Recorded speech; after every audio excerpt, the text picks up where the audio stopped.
में आंध्र प्रदेश के तिरुपति बालाजी मंदिर के अंदर ले जाते हैं। हाँ बिल्कुल, एक तरफ हम देखते हैं कि ये दुनिया का सबसे अमीर मंदिर है। कितनी संपत्ति, सोर्सेज बताते हैं 5 लाख करोड़ रुपए से भी ज्यादा, हर महीने 300 से 400 करोड़ का दान। और दूसरी तरफ एक ऐसी मान्यता है कि यहाँ के जो मुख्य देवता हैं भगवान वेंकटेश्वर, वो खुद कर्ज में डूबे हुए हैं। यही बात तो सबसे ज्यादा चौंक आती है, ये कैसे हो सकता है? और देखिए, ये सिर्फ आस्था या पैसे का मामला नहीं है। इन सोर्सेज में हमें ऐसी कहानियां मिलती हैं जहां विज्ञान और तर्क उनकी सीमाएं खत्म होती दिखती हैं। तो आज हमारा काम इन्हीं परतों को खोलना है, मतलब इस विशाल संपत्ति के पीछे की कहानी से लेकर उस मूर्ति से जुड़े रहस्यों तक। हाँ, और वो गुप्त सुरंगें भी जिनकी कहानियां आज भी लोगों को हैरान करती हैं। तो फिर चलिए इसी सबसे बड़े विरोधाभास से शुरू करते हैं। खरबों की संपत्ति, 11 टन से ज्यादा सोना जिसमें 1000 किलो का मुकुट भी है, और फिर भी कर्ज। ये बात कहाँ से आई? तो इसकी जड़ें एक बहुत ही दिलचस्प पौराणिक कथा में है। इन लेखों में बताया गया है कि भगवान विष्णु ने पृथ्वी पर श्रीनिवास के रूप में अवतार लिया था और उन्हें आकाश राजा की बेटी राजकुमारी पद्मावती से प्रेम हो गया। अब विवाह के लिए उस समय की एक परंपरा थी। क्या परंपरा थी? कि वर पक्ष को वधु पक्ष को एक राशि देनी होती थी। लेकिन श्रीनिवास के पास मतलब उस समय धन नहीं था। तो उन्होंने क्या किया? एक तरह का लोन लिया, आज के जमाने की तरह। बिल्कुल सही। उन्होंने धन के देवता कुबेर से संपर्क किया और एक बहुत भारी भरकम कर्ज लिया। अच्छा। और उन्होंने वादा किया कि वो कलयुग के अंत तक ब्याज सहित ये कर्ज चुका देंगे। और बस इसी एक कहानी ने मंदिर के पूरे इकोनॉमिक मॉडल की नींव रख दी है। मतलब आज जो करोड़ों का दान आता है, उसके पीछे भक्तों की यही आस्था है कि वो भगवान को उनका कर्ज चुकाने में मदद कर रहे हैं। एकदम। हर एक सिक्का जो दान पेटी में जाता है वो उस दिव्य कर्ज की एक किश्त मानी जाती है। वाह! तो ये सिर्फ एक कहानी नहीं, ये एक सेल्फ सस्टेनिंग फाइनेंशियल सिस्टम का आधार बन गई है जो हजारों सालों से चल रहा है। कमाल है। हाँ। अब आते हैं उस चीज पर जो शायद इससे भी ज्यादा हैरान करने वाली है, खुद भगवान की मूर्ति। कहते हैं कि ये मूर्ति किसी ने बनाई नहीं बल्कि स्वयं प्रकट हुई है। जी, और इससे जुड़े रहस्य तो और भी गहरे हैं। सबसे पहला रहस्य है मूर्ति को पसीना आना। पसीना, ये सुनने में बहुत अजीब लगता है। हाँ, ये सोर्सेज बार बार इस बात का जिक्र करते हैं। मंदिर का जो गर्भगृह है जहां मूर्ति स्थापित है, उसे हमेशा 20 डिग्री सेल्सियस पे ठंडा रखा जाता है। ओके। इसके बावजूद भगवान वेंकटेश्वर की मूर्ति पर नमी की बूंदें दिखाई देती हैं। और पुजारी उन्हें रेशमी कपड़े से समय समय पर पोंछते रहते हैं। 1 मिनट, असली पसीना 20 डिग्री के तापमान में एक पत्थर की मूर्ति से, ये तो फिजिक्स के नियमों के बिल्कुल खिलाफ है। बिल्कुल। और इन सोर्सेज में इसका कोई वैज्ञानिक एक्सप्लेनेशन नहीं दिया गया है। तो भक्त इसे क्या मानते हैं? भक्त इसे भगवान के जीवंत होने का प्रमाण मानते हैं। और ये अकेला रहस्य नहीं है। कहा जाता है कि मूर्ति पर जो बाल हैं वो असली इंसानी बाल हैं। असली बाल? हाँ, जो हजारों साल बाद भी न कभी उलझते हैं और ना ही झड़ते। अरे वाह! और एक और दिलचस्प बात जो इन नोट्स में मिली, वो चंदन के लेप वाली है कि जब मूर्ति पर चंदन का लेप लगाया जाता है और फिर उसे हटाया जाता है तो भगवान की छाती पर देवी लक्ष्मी की एक हल्की सी छवि उभर आती है। इसका क्या कनेक्शन है? इसका कनेक्शन उसी कर्ज वाली कहानी से जुड़ता है। कथा के अनुसार जब देवी लक्ष्मी को पता चला कि उनके पति विष्णु श्रीनिवास के रूप में पद्मावती से विवाह कर रहे हैं तो वो नाराज हो गई। स्वाभाविक है। और वो वैकुंठ छोड़कर चली गई।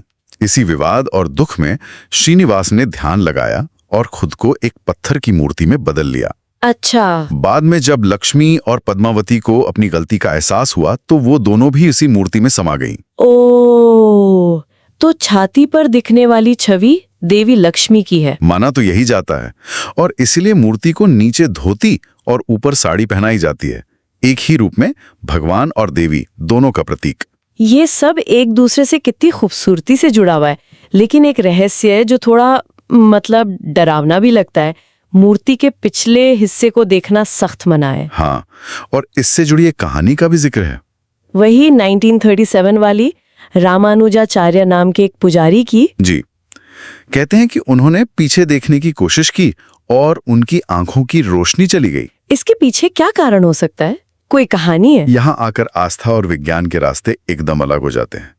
धार्मिक मान्यता तो ये कहती है कि मूर्ति का पिछला हिस्सा वैकुंठ का द्वार है। वैकुंठ का द्वार?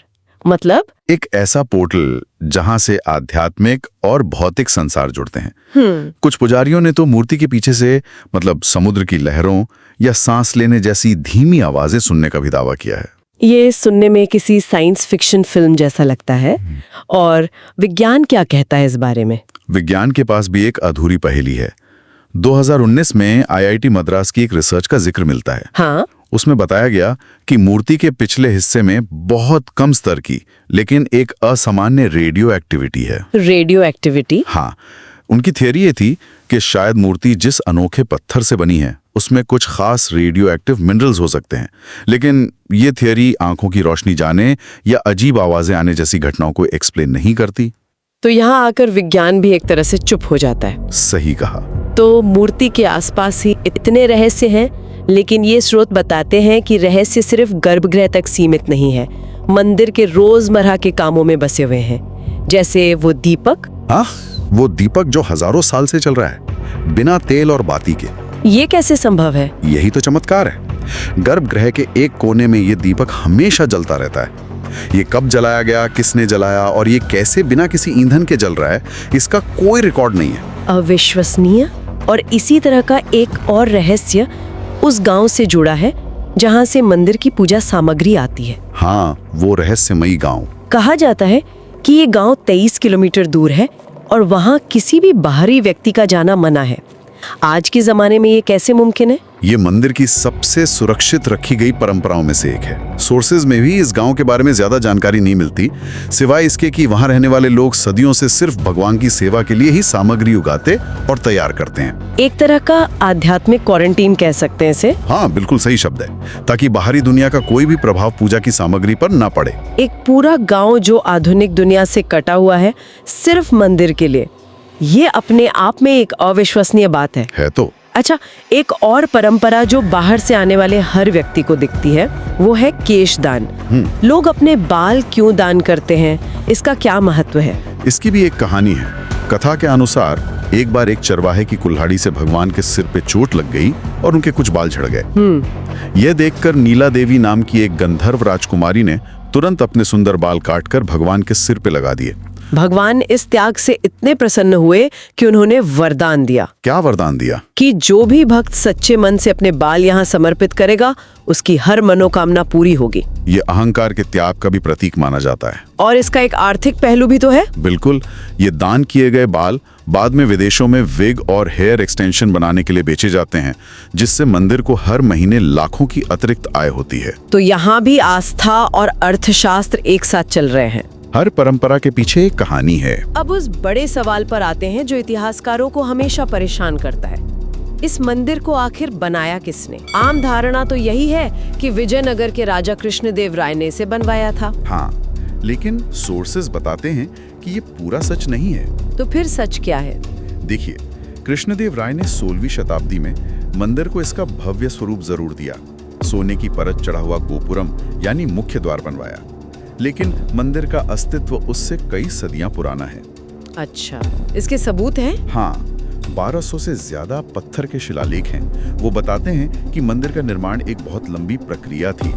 9वीं शताब्दी में पल्लव राजवंश ने गर्भगृह बनवाया, फिर 11वीं सदी में चोल राजाओं ने इसका विस्तार किया और फिर विजयनगर साम्राज्य ने इसे इसकी वर्तमान भव्यता दी। बिल्कुल, तो ये किसी एक राजा का नहीं बल्कि कई राजवंशों और सदियों की देन है। और जब आधुनिक विज्ञान ने इसकी उम्र पता करने की कोशिश की, 1987 में आर्कियोलॉजिकल सर्वे ऑफ इंडिया की टीम ने कार्बन डेटिंग की कोशिश की थी, है ना? हाँ, और वो एक और रहस्यमयी घटना है। रिपोर्टों के अनुसार जैसे ही उन्होंने मूर्ति के पास अपने उपकरण लगाए, वो सब अचानक बंद हो गए। सारे उपकरण? हाँ, सब के सब। उन्होंने कई बार कोशिश की, लेकिन हर बार नतीजा वही रहा। ऐसा लगा जैसे कोई अज्ञात ऊर्जा उनके उपकरणों में बाधा डाल रही हो। ये तो बहुत ही अजीब है।